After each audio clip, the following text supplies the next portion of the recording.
तो आज हम लोग इलेक्ट्रोस्टैटिक्स हिंदी मीडियम के लिए लेक्चर नंबर 30 पढ़ने वाले हैं। यानी आज का जो लेक्चर है आपका सबसे लास्ट लेक्चर है और ये भी इम्पोर्टेंट है। तो आज जो लेक्चर है उसका नाम है समरूप विद्युत क्षेत्र में विद्युत द्विध्रुव का स्थितिज ऊर्जा। यानी आज जो हम लोग पढ़ने वाले हैं टॉपिक उसका नाम है समरूप विद्युत क्षेत्र में विद्युत द्विध्रुव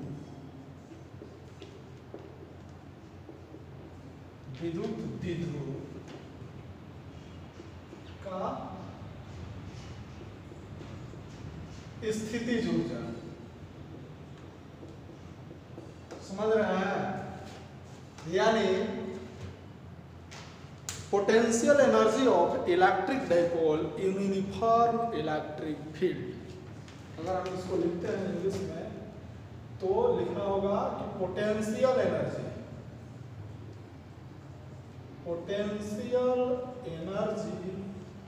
of electric dipole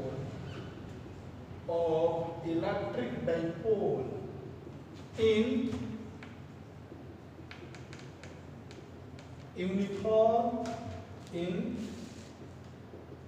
uniform electric field.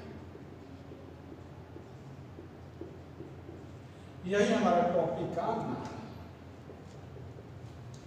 यानी कोई विद्युत क्षेत्र है, कांस्टेंट इलेक्ट्रिक फील्ड है, यूनिफॉर्म इलेक्ट्रिक फील्ड है। एक कोई विद्युत क्षेत्र है और उस विद्युत क्षेत्र के अंदर कोई एक इलेक्ट्रिक डाइपोल रखा जाता है। तो उस इलेक्ट्रिक डाइपोल को जिस स्थिति में हम रखेंगे उस स्थिति में उसके पास कुछ एनर्जी स्टोर हो जाएगा। तो वही उसके पास कितना एनर्जी होगा हम लोगों को इस टॉपिक में पढ़ना है। आपने लेक्चर नंबर 28 में यही पढ़ा था कि लेक्चर नंबर 27 में कि इलेक्ट्रिक फील्ड के अंदर विद्युत क्षेत्र के अंदर विद्युत द्विध्रुव है। तो उस विद्युत द्विध्रुव पर बल आघूर्ण लगता है जिसके कारण वो रोटेट करता है। तो कितना बल आघूर्ण लगता है? तो tau is equal to P sine theta. जब उस पर बल आघूर्ण लग रहा है और वो रोटेट कर रहा है तो उसको घुमाने में कुछ काम किया जा रहा होगा। तो उस पर कितना काम किया जा रहा था? तो W is equal to P into 1 minus cos theta. अब उस पर जब काम किया जा रहा है तो जाहिर सी बात है कि ये काम उसमें एनर्जी के रूप में स्टोर होगा। तो कितना एनर्जी स्टोर होगा ये हम लोग इस लेक्चर में पढ़ने वाले हैं। तो देखते हैं हम मानते हैं कि कोई एक इलेक्ट्रिक फील्ड है, विद्युत क्षेत्र है जिसका डायरेक्शन ऊपर की ओर है, अब इस इलेक्ट्रिक फील्ड के अंदर हम कोई विद्युत द्विध्रुव रखेंगे।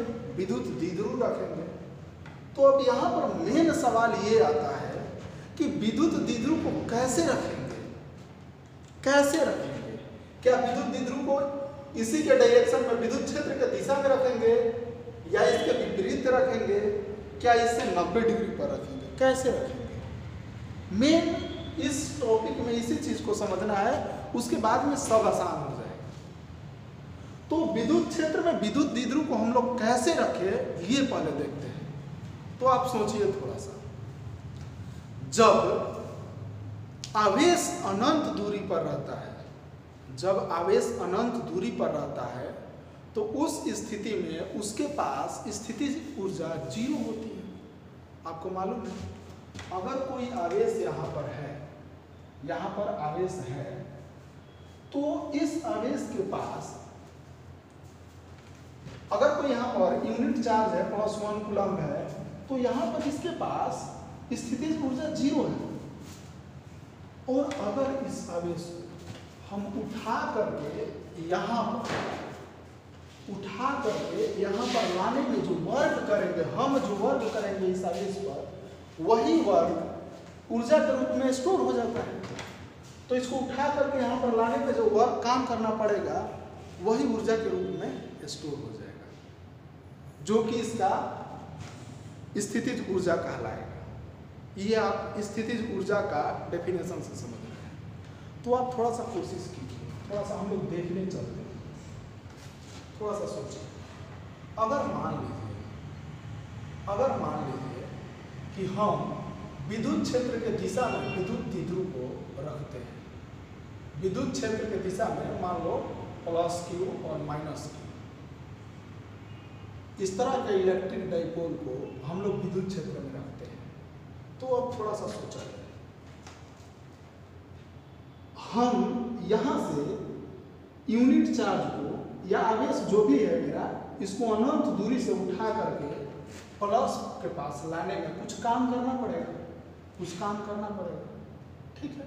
मान लो उसको उठा करके यहाँ पर लाने में 15 जूल काम करना पड़ा। इस प्लस चार्ज को उठा करके यहाँ पर लाने में 15 जूल काम करना पड़ा, वैसे ही माइनस को लाने में -15 जूल काम करना पड़ेगा। तो इस सिस्टम पर अगर बात किया जाए, तो कुल कार्य जीरो करना पड़ेगा। कब? जब ये माइनस इसके नजदीक एकदम यहीं पर होगा तब। अब बात समझ रहे हैं?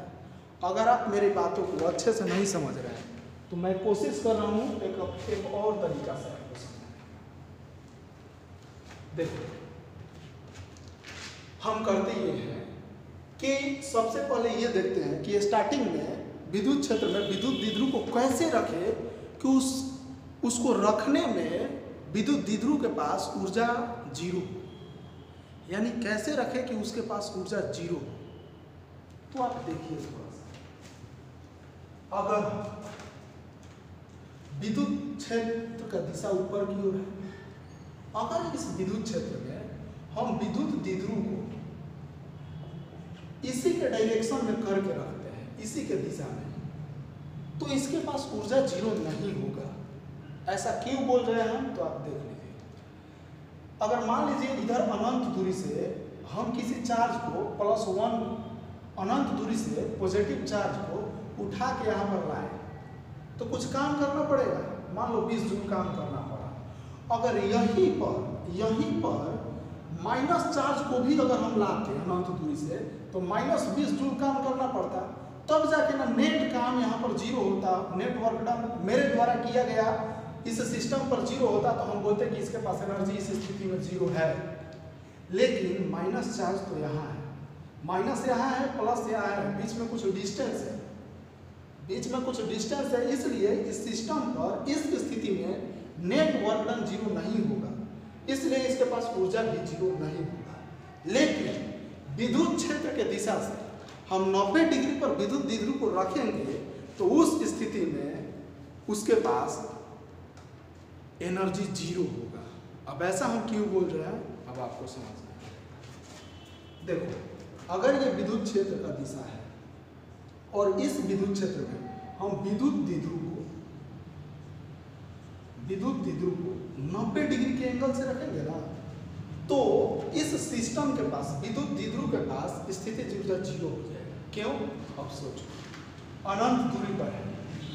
अनंत दूरी से अगर हमको प्लस चार्ज को उठा करके यहाँ पर लाने में मान लीजिए 20 जूल वर्क +20 जूल वर्क काम करना पड़ता है, तो माइनस चार्ज को भी यहीं पर लाने में -20 जूल वर्क करना पड़ता, लेकिन माइनस चार्ज को यहाँ पर लाया जा रहा है, तो आप तो कहेंगे कि और -25 जूल 30 जूल वर्क लगेगा। लेकिन आप सोचिए, ये विद्युत क्षेत्र से लंबवत है, ये जो जगह है विद्युत क्षेत्र से लंबवत है। इसका मतलब कि विद्युत क्षेत्र से ऐसा सतह जो लंबवत होता है वो समविभवी पृष्ठ बन जाता है, और समविभवी पृष्ठ पर आवेश को एक जगह से दूसरे जगह तक ले जाने में कोई काम नहीं करना पड़ता है। ये विद्युत क्षेत्र है, और विद्युत क्षेत्र के लंबवत ये जो सतह है, देखो 90 डिग्री पर ये जो सतह है, ये सतह समविभवी पृष्ठ बन गया है। यानी माइनस चार्ज को यहाँ से यहाँ तक लाने में भी 20 जूल वर्क करना पड़ेगा, ठीक है, लेकिन यहाँ से यहाँ तक लाने में कोई काम नहीं करना पड़ेगा, क्योंकि ये समविभवी पृष्ठ बन गया है। समविभवी पृष्ठ पर एक जगह से दूसरे जगह तक आवेश को ले जाने में कोई काम नहीं करना पड़ता है। इसलिए इस सिस्टम के पास अगर प्लस चार्ज को यहाँ से यहाँ तक ले जाने में 20 जूल काम करना पड़ रहा है, इसलिए यहाँ से यहाँ तक भी ले जाने में 20 जूल काम करना पड़ेगा। इसलिए नेट वर्क डन जो होगा 0 होगा, इसलिए इसका एनर्जी भी क्या होगा 0 होगा। ऐसा इसलिए क्योंकि यहाँ से यहाँ तक ये जो सतह है ये सतह समविभवी पृष्ठ बन जा रहा है। अगर आप समविभवी पृष्ठ के बारे में नहीं जानते हैं तो आप YouTube पर physics world by Vipul Singh electrostatics lecture 16 डालिएगा, आ जाएगा, समविभवी पृष्ठ के बारे में आप जान जाएंगे। तो अब ये बात आपको समझ में आ गया कि विद्युत क्षेत्र से 90 डिग्री पर हम विद्युत द्विध्रुव को रखेंगे तो उसके पास स्थितिज ऊर्जा शून्य होगी। अब उस शून्य से हम उस विद्युत द्विध्रुव को कुछ एंगल तक ले जाएंगे, थीटा डिग्री तक, तो उस विद्युत द्विध्रुव में ऊर्जा स्टोर हो जाएगा। क्योंकि हमको थीटा डिग्री तक ले जाने में कुछ काम करना पड़ेगा, तो वही काम कितना करना पड़ेगा अगर हम निकाल लेते हैं तो वही काम ऊर्जा के रूप में स्टोर हो जाएगा, यानी हमको मालूम चल जाएगा कि स्थितिज ऊर्जा कितना है। तो आइए देखते हैं, तो चलते हैं। समझ गए, ये बात इंपॉर्टेंट था क्योंकि डायरेक्ट हम लोग 90 डिग्री पर रख के बना तो देते हैं, लेकिन बच्चों को समझा नहीं पाते हैं कि वो ऐसे क्यों हो रहा है।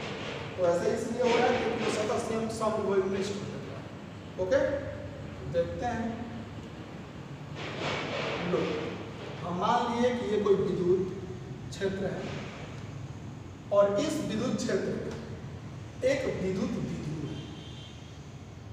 ये विद्युत द्विध्रुव जिसका विद्युत द्विध्रुव का गुणन वेक्टर P है, जो कि 90 डिग्री पर स्थित है।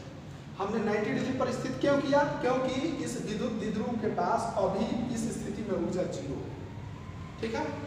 और इस विद्युत द्विध्रुव को क्या किया जा रहा है कि थीटा डिग्री तक लेके जाया जाता है। मान लीजिए ये थीटा डिग्री तक लेके आया, ये 90 डिग्री पर था, 90 डिग्री से अब क्या किया जाएगा, थीटा डिग्री तक लेकर के इसको आया। जब ये थीटा डिग्री पर आया तो अब बताइए कि इसके पास कितना स्थितिज ऊर्जा होगा, यही हमको निकालना है। तो जब ये थीटा डिग्री पर आएगा तो इसके पास बल गुण कितना होगा, यानी जब विद्युत द्विध्रुव थीटा डिग्री पर हो तो बल चलो देखो, तो टाउ इज इक्वल टू कितना हो जाएगा, P E sin थीटा, आपको मालूम है। अब इसको थीटा डिग्री तक ले जाने में काम करना पड़ा होगा। अब डायरेक्ट थीटा डिग्री तक तो नहीं ना ले जाएंगे जी, पहले बहुत छोटा सा इसमें घुमाए, पहले बहुत थोड़ा सा घुमाए होंगे, उसके बाद और थोड़ा सा, उसके बाद और थोड़ा, तब जाकर थीटा डिग्री तक आया होगा। इसलिए बहुत छोटा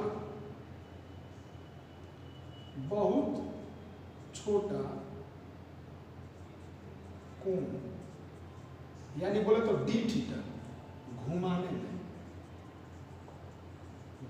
में किया गया कार्य।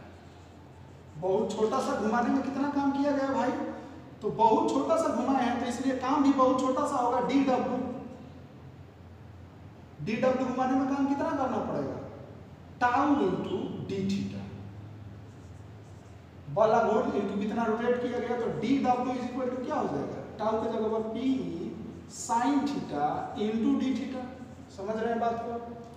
अब डी थीटा घुमाने में इतना काम किया गया, इसलिए थीटा घुमाने में कितना काम किया, इसलिए हम कहां से कहां तक घुमा रहे हैं, 90 डिग्री से उठा करके थीटा डिग्री तक ले जा रहे हैं। इसलिए 90 डिग्री से थीटा डिग्री तक घुमाने में किया गया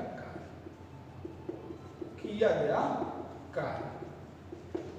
चलो भाई, इसको 90 डिग्री से थीटा डिग्री तक घुमाने में काम किया गया है, बहुत छोटा सा कार्य मालूम है और बड़ा सा कार्य निकालना है, तो क्या करते हैं, इंटीग्रेट, DW को भी इंटीग्रेट, इधर में इस P sin theta into D theta को भी इंटीग्रेट। जब DW को इंटीग्रेट करेंगे तो क्या मिलेगा, W, क्योंकि इसको 0 से W तक इंटीग्रेट करते हैं, W, इसमें P कांस्टेंट है, P को बाहर निकाल दिया, क्या बचा, sin theta into D theta.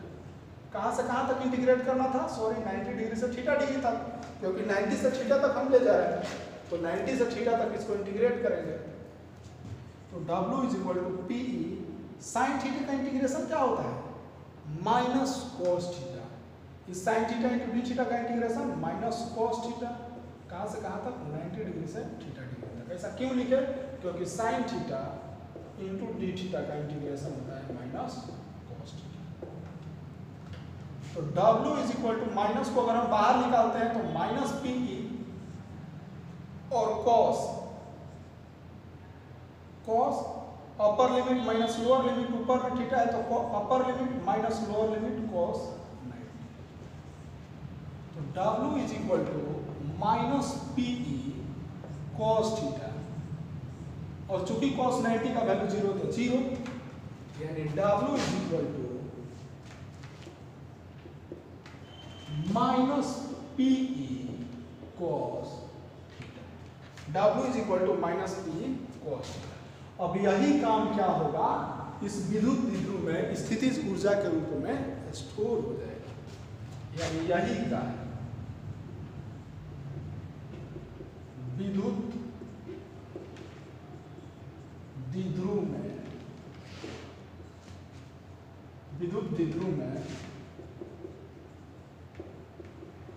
स्थितिज ऊर्जा के रूप में जमा हो जाता है, यानी यही कार अब ऊर्जा के रूप में स्टोर हो गया, यानी U is equal to minus PE cos theta. अब आप यहां से थोड़ा सा एक और चीज देख लीजिए। आपको मालूम है कि A vector A dot vector B क्या होता था? AB cos theta.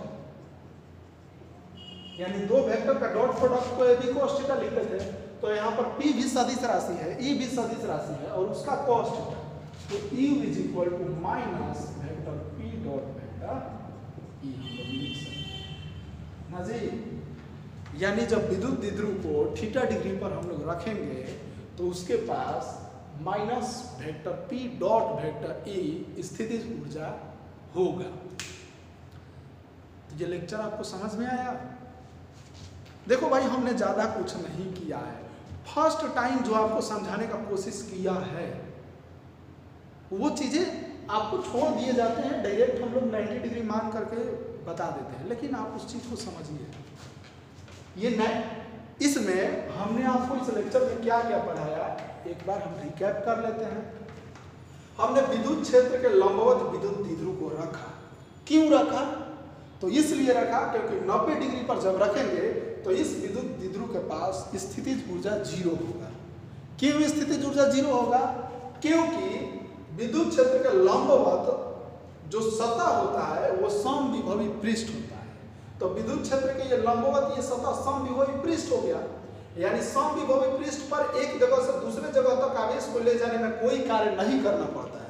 इसके लिए आपको लेक्चर 16 देखना पड़ेगा, कोई काम नहीं करना पड़ता है। तो मान लीजिए अनंत दूरी से यहाँ पर प्लस चार्ज को लाने में 50 जूल काम करना पड़ा, तो यहीं पर अनंत दूरी से माइनस चार्ज को लाने में -50 जूल काम करना पड़ेगा। अब फिर उसी माइनस चार्ज को यहाँ से यहाँ तक लाने में तो कोई कार्य नहीं करना पड़ेगा, यानी माइनस चार्ज को यहाँ पर भी लाने में -50 जूल काम करना पड़ेगा। इसलिए इस सिस्टम के पास, इस सिस्टम में आवेश को लाने में कुल कार्य 0 करना पड़ेगा। इसका मतलब एनर्जी इसके पास 0 है। तो इस स्थिति में एनर्जी 0 होता है, इसलिए हम रखें। और यहाँ से थीटा डिग्री तक ले गए, तो थीटा डिग्री तक ले गए तो थीटा डिग्री तक ले जाने में कितना काम करना पड़ रहा है ये निकालना होगा। तो काम करने के लिए सबसे पहले हमको टॉर्क मालूम है कि P sin थीटा होता है, तो dW equal to torque into d theta. काम निकाल लिए और 90 डिग्री से थीटा डिग्री तक ले गए, इसलिए 90 डिग्री से थीटा डिग्री तक इंटीग्रेट किए, तो मालूम चल गया कि इसको 90 डिग्री से थीटा डिग्री तक ले जाने में कितना काम करना पड़ेगा। जब ये मालूम चल गया तो अब यहीं से विद्युत द्विध्रुव के पास कितना स्थितिज ऊर्जा है मालूम चल गया, क्योंकि यही कार्य ऊर्जा में बदल जाता है। तो हो गया यहाँ पर आपका इलेक्ट्रोस्टैटिक्स यानी charge and it's electric field और इलेक्ट्रिक डाइपोल का टोटली लेक्चर खत्म। जो भी स्टूडेंट है जो वीडियो लेक्चर को रेगुलर देख रहे हैं वो मेरे व्हाट्सएप से कनेक्ट हो जाए, नंबर आप सबको मालूम है, मैं PDF आपको भेजूंगा 13 7। इस नंबर से कनेक्ट हो जाए व्हाट्सएप पर, मैं उनको क्वेश्चंस भेजूंगा। जितना फर्स्ट लेक्चर से लेकर के या 30 लेक्चर तक जितना भी पढ़ाया उन सभी लेक्चर का वीडियो मैं आपके पास, सॉरी PDF क्वेश्चंस जो है कुछ रखा हूँ उसको दूंगा। तो थैंक यू, पढ़ते रहें, सेफ रहें, ऑल द बेस्ट।